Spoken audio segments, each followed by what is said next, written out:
You spent more than 3 decades in divorce court before becoming a therapist. What was the moment that made you realize that the marriages ending in court all shared the same underlying patterns? Well, it wasn't one dramatic moment. It was kind of more of a gradual realization after representing hundreds of people going through divorce. Early in my legal career, I naturally focused on legal issues, custody issues, property division, financial disputes. But over time, I started thinking to myself and asking a kind of a different question. How is it that people are getting to this moment in their lives? And the answer was a bit surprising for me and very consistent. Different couples with different backgrounds that had different incomes, but they all had remarkably similar relationship patterns. They didn't wake up one morning and decide to get divorced. They weren't thinking about divorcing because of one bad argument or one difficult year. They'd been drifting apart for years. And they stopped talking, they stopped listening, stopped feeling like they were on the same team. They were no longer acting like partners in the relationship. They were simply sharing a house. When I became a therapist, those observations took on an entirely different meaning for me. I wasn't just seeing marriages at the end anymore. Now I often get the chance to see those same disruptive patterns, but much earlier when there's still plenty of time to change the story if they choose to do that. And that's one of the most rewarding things that I get to do now. And which of these warning signs do couples most often dismiss because they think it's just a busy season? And why is that so dangerous? Yeah. I'd say without question, it's emotional disconnection. When life gets busy, couples tell themselves, well, things will slow down after this project is over or once the kids are older and out of the house. But the fact of the matter is, life rarely slows down on its own.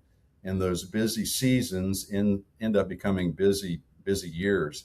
Meanwhile, couples slowly stop checking in emotionally with one another. Conversations revolve around logistics instead of how they're feeling. And they stop laughing together, stop sharing what's happening internally. What I've seen is that healthy marriages require intentional maintenance.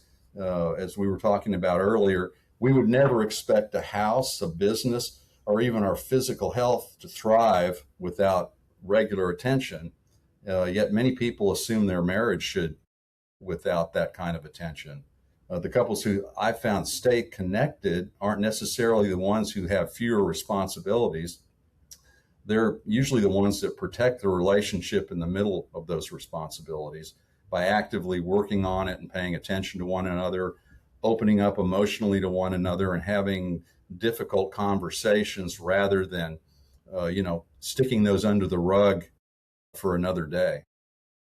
And continuing to date each other. I think And that's such continuing to date each other, absolutely. many times people hear these warning signs and immediately wonder, is my marriage too far gone? How do you distinguish between a marriage that's struggling and one where hope is genuinely fading? Yeah. Yeah, I actually find that question encouraging because if you're asking it, you probably still care about one another.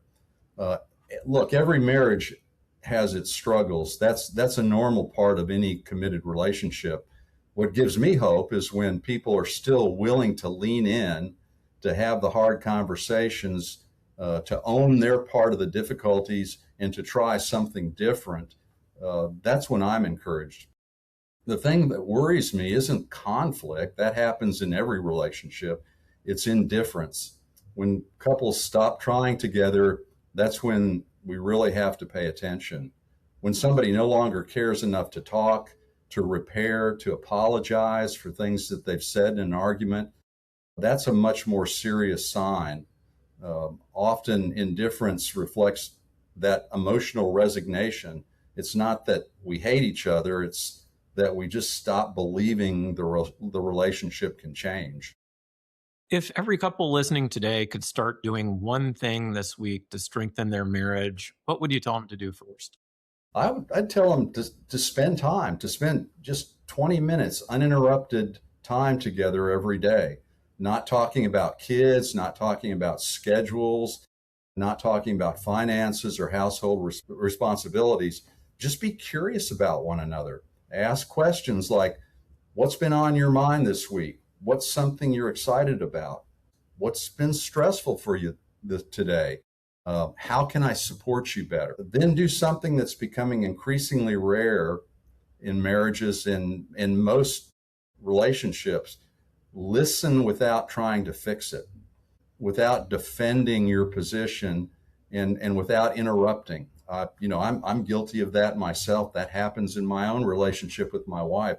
She's constantly telling me, stop, you're interrupting, let me finish.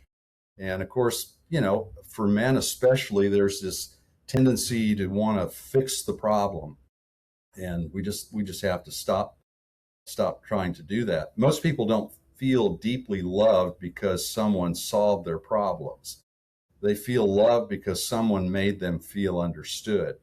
Those 20 minutes or 30 minutes a day probably won't solve every issue in your marriage, but they begin rebuilding the habit of turning toward one another instead of simply living alongside one another. Again, strong marriages aren't built on grand romantic gestures. They're built on thousands of small moments where two people consistently choose connection over distraction, curiosity over assuming things, and understanding over being right all the time.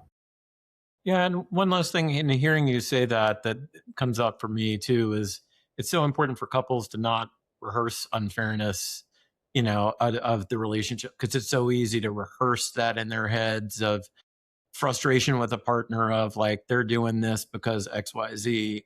Instead, try the approach of like the story that I'm telling myself is this, and being curious with them, talking with them instead of accusing them. Right. Just because that really does lower the defensiveness and the contempt that ultimately can really seep through, that doesn't do anything to be able to be constructive in that relationship. Right, right. Yeah, we talk about the four horsemen of the apocalypse when it comes to marriages in marriage therapy. And that's, contempt, showing contempt, criticism, defensiveness, and stonewalling. When things get tough, we just shut down and we don't have the conversation that we need to have.